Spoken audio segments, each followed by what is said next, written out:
Hi, everyone. Thank you so much for joining us tonight. My name is Julia. I am one of the assistant directors at Hobart Smith in our admissions office. It's so great to have all of you tonight to listen to some information about our study abroad program here at HWS. I will be in the chat during the information session. So if you have any questions, please feel free to send them in the chat and we will get to those at the end of the presentation. And I will also be sending some links relevant to the information being shared in the chat as well. So feel free, please, to look through those. So I'm going to start off just by introducing our faculty here from the Center for Global Education. We have Hannah Matthews, who is the Pre-Departure and Re-Entry Programming Coordinator. And then we have Colleen Kolb, who is the Associate Director of the Center for Global Education. So at this point, I'm going to pass it off to them so that they can get started in sharing some really awesome information with you guys.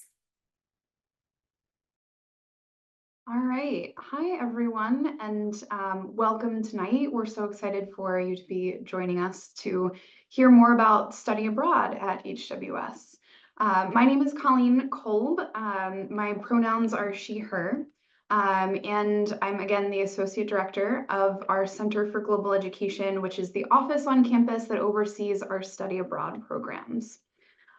So we all have study abroad connections kind of throughout our schooling, but also lives and careers, everyone in my office. So we have lots to say about the global journeys that we've had and how it shaped our lives, and we hope to share that with you as well.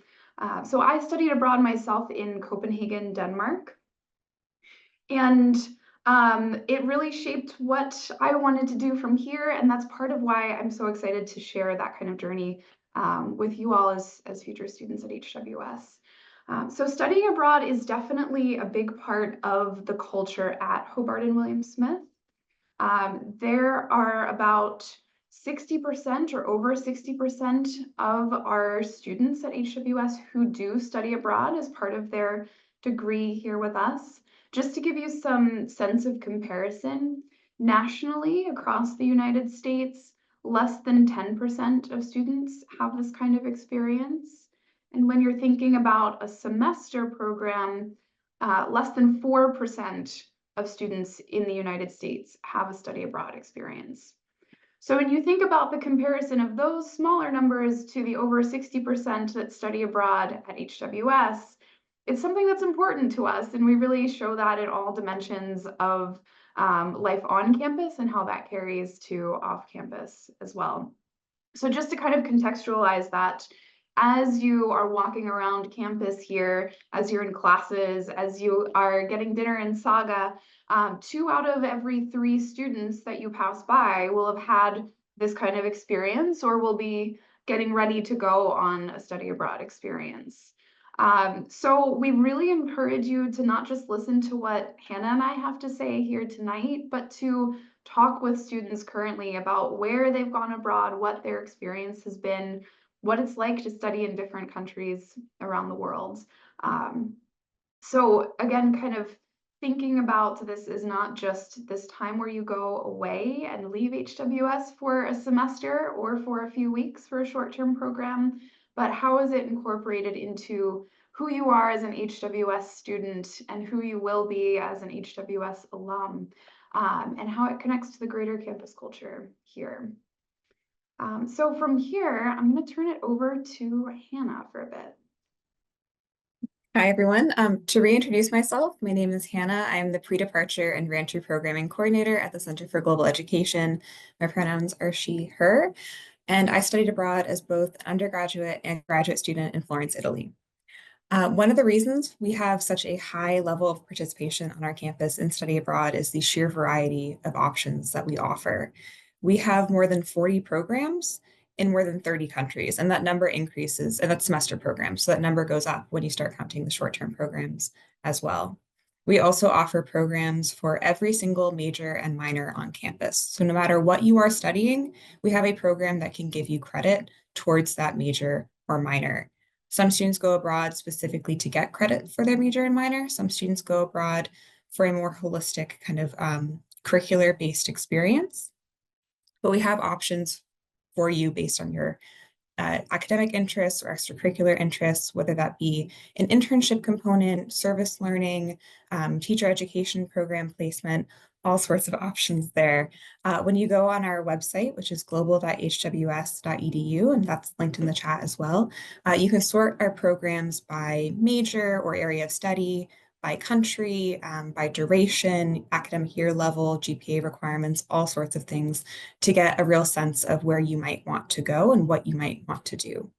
We have kind of three broad categories for our programs abroad for the semester. Those include faculty-led programs, where you go with a group of HWS students and a faculty member to a location abroad. We offer those programs in Galway, Ireland, Rome, Italy, Queensland, Australia, Auckland, New Zealand, Seville in Spain, and more recently in Brazil as well.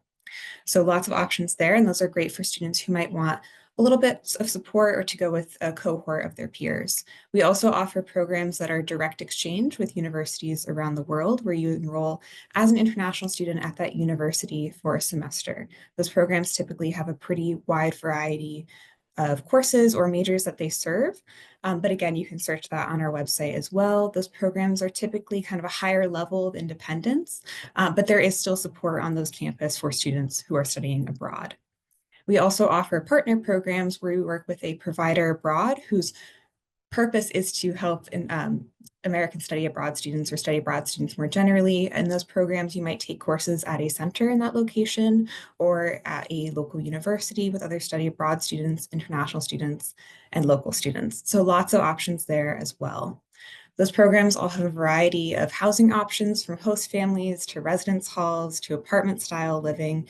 Depending on what it is that you're looking for, we can help you find something that fits your experience and kind of where your preferences would lie. It really is about finding something that works for you and your curricular and personal preferences. It's also really important to us that you have opportunities to enhance your cultural learning while you're abroad, and we have a variety of programs that can help you do that, including 2 grant opportunities that we offer students that we kind of abbreviate to the SIFE and MEG grants.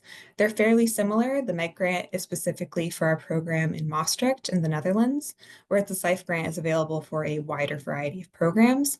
Both of those grants offer funding for you to pursue a project based on your interests abroad that helps you experience an aspect of the culture in your study abroad location or kind of surrounding area that can help you kind of answer a fundamental question or pursue an interest that you have.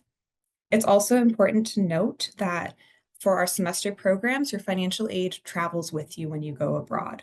So any scholarships or need-based aid that you receive on campus, you will also receive while you are studying abroad, with the exception of work study. That is not the case for our short-term programs, and Colleen will go into that a little bit more. If you do want to know more about financial aid and scholarships in that area, that link is also in the chat. Right, so as you can hear from that, no lack of options for the semester programs, and certainly something for everyone, as Hannah was explaining. And if a semester program isn't enough or isn't quite what you're looking for, we also offer short-term study abroad programs. So these would be 3-week-long intensive courses that you're taking internationally. And you would receive 1 HWS credit for that experience. So it's kind of a semester-long course compressed into just 3 weeks. Those happen in the J-term timeframe. So that would be winter between the fall and spring semesters, as well as in the summer timeframe, usually right after the spring semester ends. Those programs offer a variety of different offerings that are usually kind of expanding upon what we have available for our semester programs. They often are programs that are connected to a faculty member's specific interests in areas of study around the world.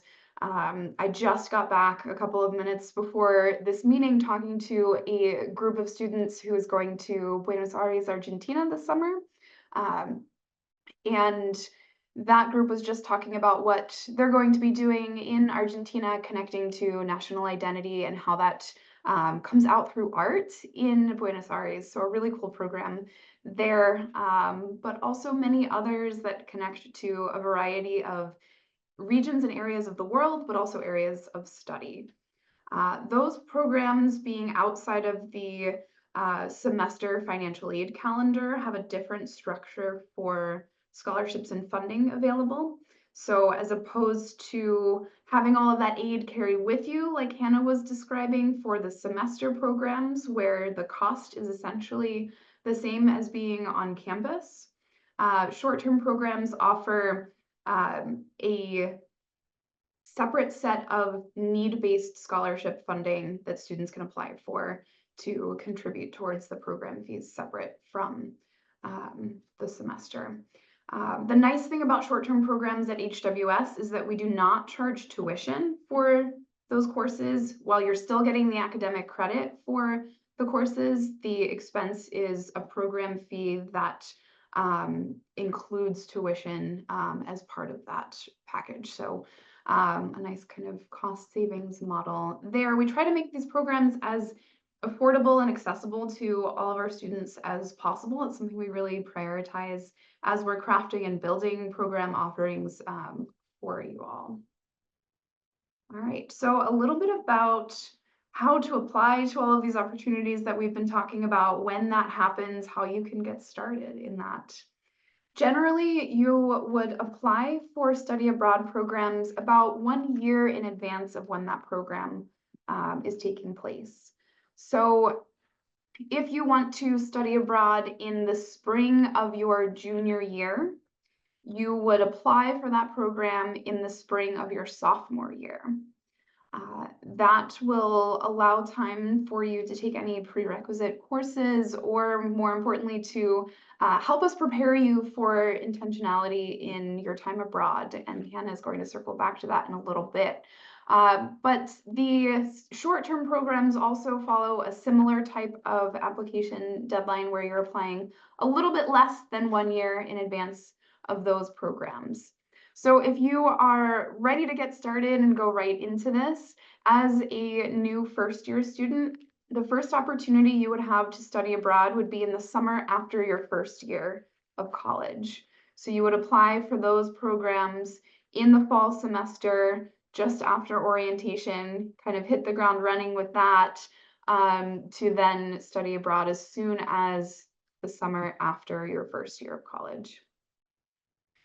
Semester-long programs could be as early as your sophomore year if you are applying initially in your first year. Most of the time, we find that students for semester-long programs are going abroad either second semester sophomore year or sometime in your junior year, although you can study abroad for a semester all the way through senior year. So the kind of takeaway from some of this in the application process is that you have a lot of options, you have variety, and we love to work with students to find program fits and timelines that make sense for you, your priorities as a person, but also as a student with your academic needs, etc., all kind of coming together to find a program that is going to be a great fit for you. All right, so one thing that really makes HWS stand out in the study abroad world as you're comparing other institutions and things.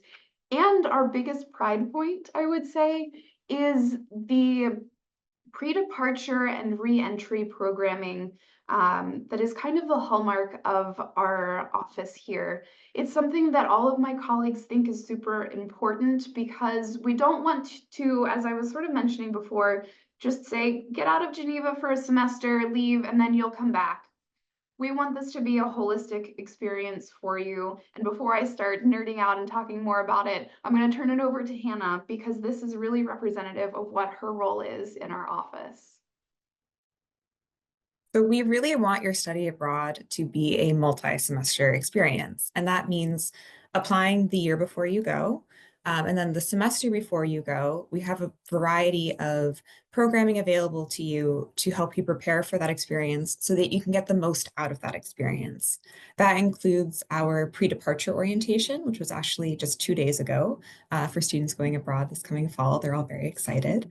But it also includes things like our goal setting workshops, which we're in the midst of right now. Every student who goes abroad for a semester participates in a goal setting workshop where we help you think about what it is that you really want to get out of your experience abroad and help you come up with a plan to achieve your goals while you're there.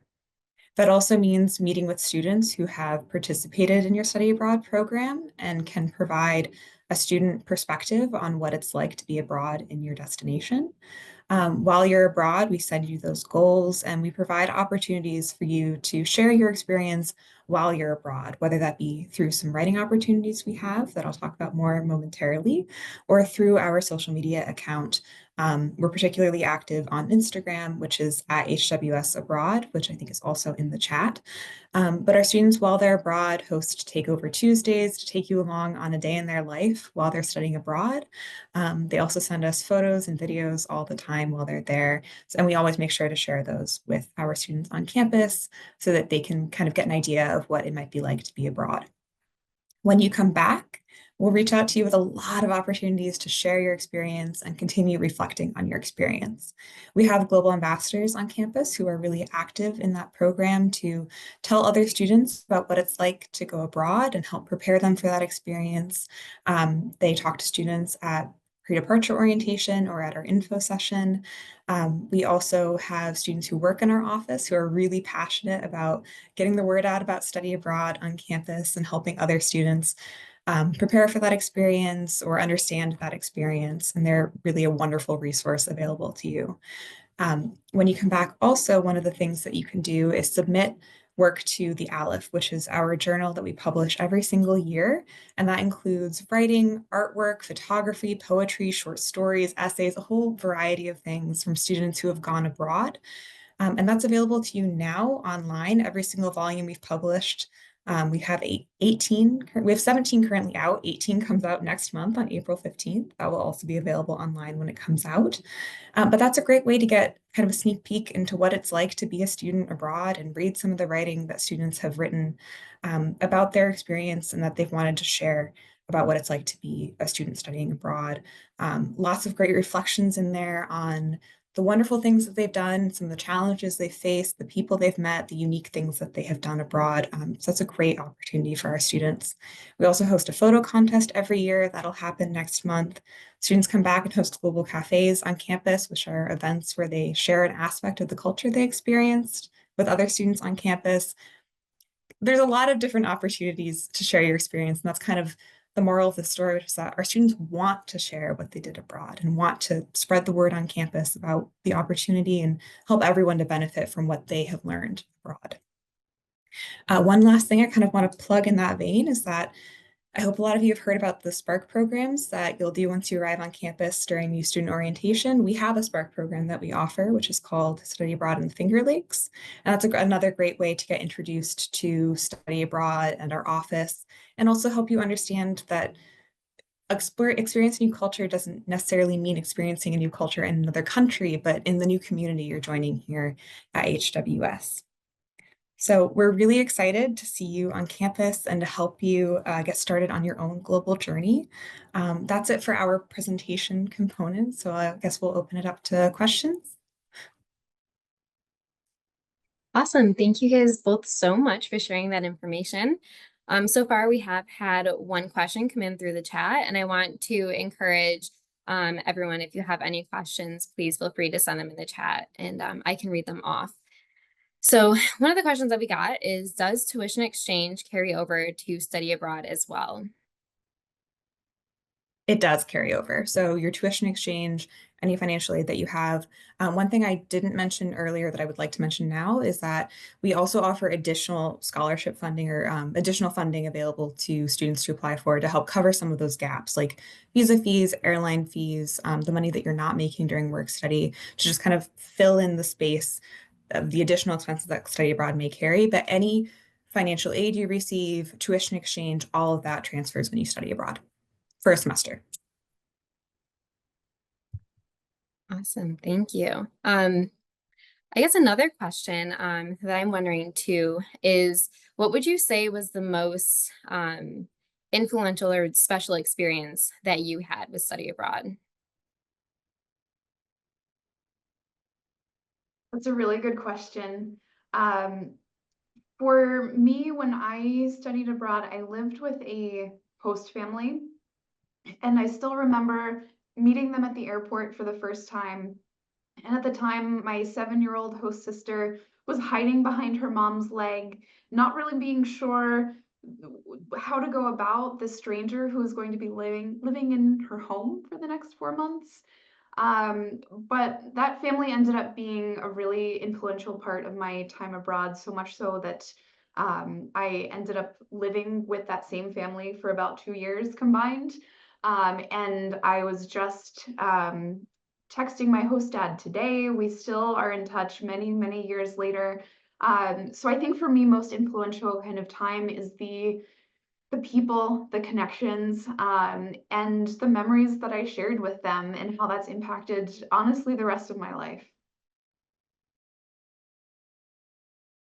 I would say something kind of similar. Yes, the classes were a really important part of my experience. I had an amazing internship at the Gabinetto dei Disegni delle Stampe at the Uffizi in Florence, and that was great. But honestly, the most memorable part were the people that I met and the connections that I made there.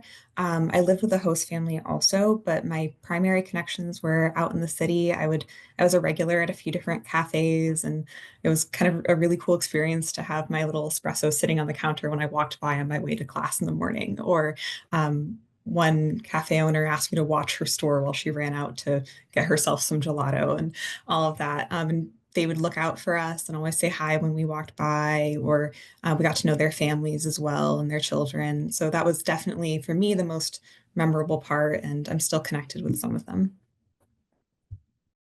Oh, that's so awesome to hear. I know we talk a lot on campus about a relationship-rich education. It's nice to hear that that transfers for students also while they're abroad. So thank you for sharing. We did have a couple other questions come in through the chat as well. Is there a progression that you recommend to study abroad? Is it possible to do a short-term program or a shorter program before doing a semester year program? And do most folks do a year or a semester? I can take that to start. Um, there isn't an exact pattern or rhythm that students have to follow. Typically, for our semester-long programs, most students will do 1 semester as opposed to a year abroad. There are a couple of programs that we have that are year-long programs, but the vast majority are semester-long as opposed to 2 semesters. Um, we have many students that will do a short-term program and a semester program in either order. So sometimes it might be that you start out and do a short-term program in the summer after your first year of college, and then you go for a semester, say in your junior fall. And then maybe you do it again afterwards in the winter time. So we have students that do just a short-term program, just a semester program, or mixing and matching and doing multiple versions. Something to kind of add on there is that our goal is to have as many students have an abroad experience as possible that will fit in their schedule, which means that if you study abroad in a short-term program and want to apply in a semester-long program, we would absolutely encourage that. It is less typical for our students to do 2 separate semesters abroad. It does happen sometimes. Some of our students do have that opportunity. Um, but if you have already completed a semester abroad, you would be a lower priority when reviewing applications as opposed to a student who has not yet had the opportunity to study abroad for a full semester. That doesn't mean that it's impossible to do 2 semesters abroad, but it means that if we're comparing 2 applications that are kind of similar and one student has not yet gone abroad, that student would have a higher priority because they haven't had that experience yet. We don't kind of count semester programs against your application in that way. But if you've all, or if we don't count short-term programs against your application in that way, excuse me. But if you've completed a semester abroad, that would be something we consider when considering you for another semester abroad. Awesome, thank you. We do have a stop time for 7:30, so I do want to throw in one more question, since I do think we have time for one more. Are short-term programs available for first years? Yes, so that summer after your first year of college would be the opportunity that first year students would have. So because of the application timing, those applications would go live in the first couple of weeks of the fall semester. Students could apply to then the summer programs at that point and go abroad right after the spring semester ends in your first year.